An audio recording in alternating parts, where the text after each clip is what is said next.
information about criminal tendencies and activities and the police successes being achieved to counteract them is essential to ensure the deployment of resources where it is most needed. Crime combating operations consist of 3 subsections. That is Information Management Center, subsection Major Events.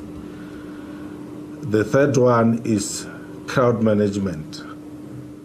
In law enforcement, it sometimes becomes necessary to utilize assistance from other species with advanced capabilities to assist their human counterparts in crime combating. From the earliest times, horses have been used in the law enforcement environment.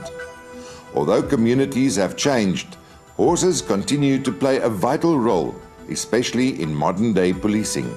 The mounted services impacts on proactive policing, both in urban and rural deployments. This ensures high police visibility, thus a crime deterrence, friendly interaction to the community, policing of inaccessible terrains and major events. Mounted services has been successfully deployed in community events, peaceful marches, stadium deployments. There's an increasing demand for the deployment of mounted services.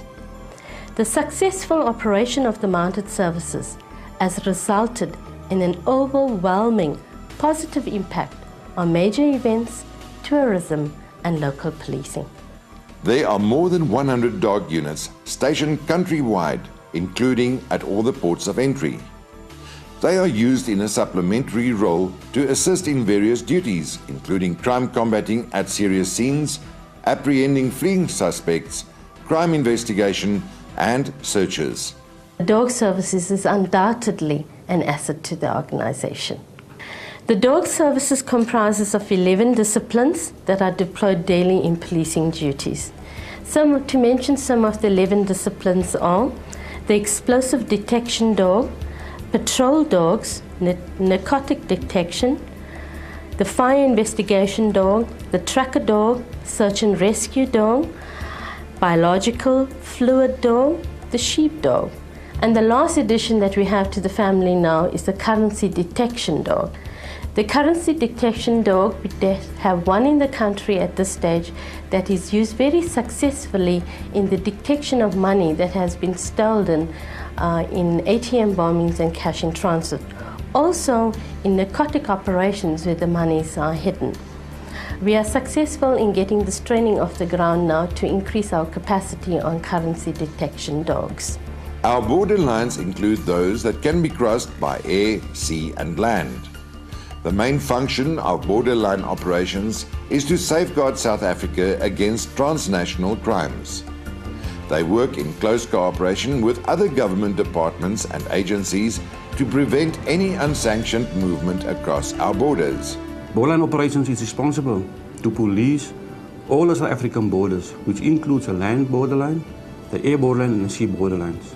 And the main function is to prevent any movement across our international borderlines. The integration between borderline operations and the rest of the policing is borderline operations is a basic policing function, a basic crime prevention function, to ensure that no people and or goods are crossing our borders uncontrolled. In accordance with internationally agreed and signed legislation, it is the duty of the government and therefore the South African Police Service to protect the foreign diplomatic community and their premises. The diplomatic policing unit is responsible for the safety and security of all the diplomatic community in South Africa.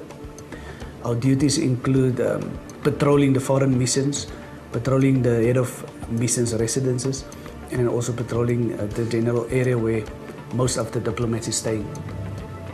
We attend to all the complaints, any criminal complaint that they make. Our vehicles will respond.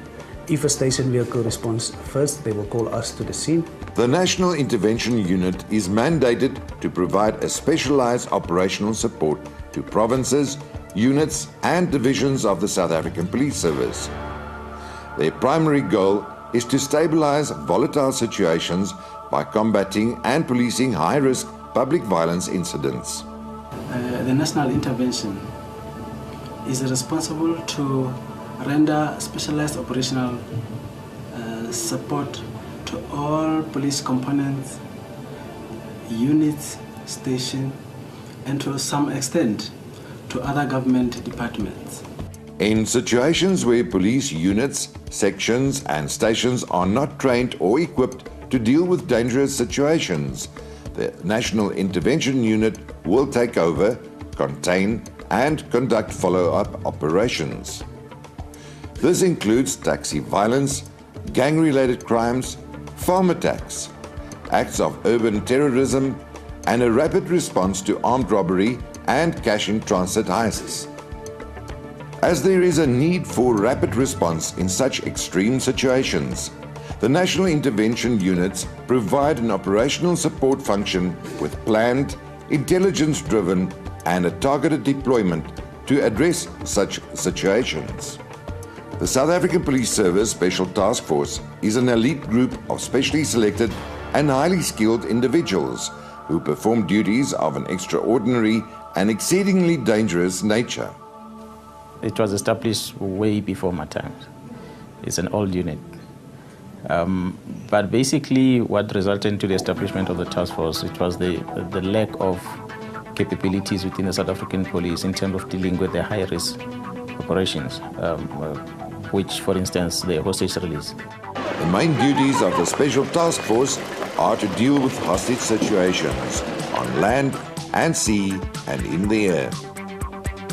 They are also used in the prevention and combating of urban and rural terror, providing a specialized rescue service, rendering assistance that requires their specialized skills, techniques, and equipment to other divisions of the South African Police Service, and assisting neighboring police stations and agencies with specialized policing services.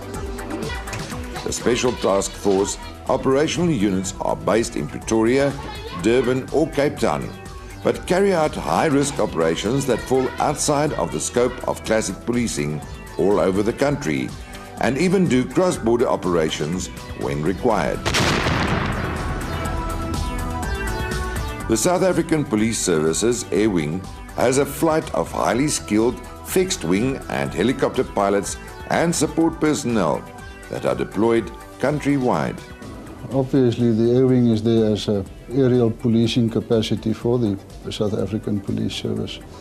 And I think different from most other specialized units, we do not render a service directly to the community. We support other line functionaries, in other words, other police units like the Special Task Force or the National Intervention Units or detectives or whoever is in need of aerial assistance. So we are really rendering assistance in a very, very broad spectrum.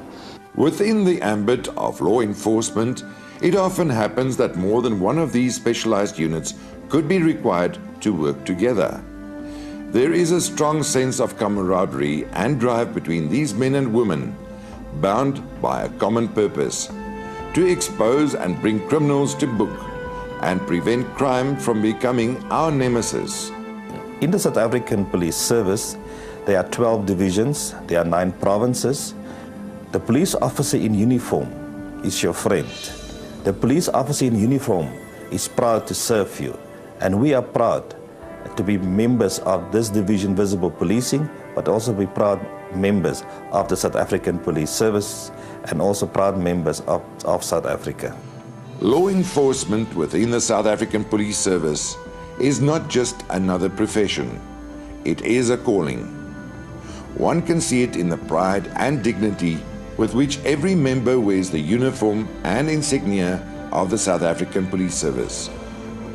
They are a tangible force and worthy adversaries to counter the most clever criminal perpetrators in our midst.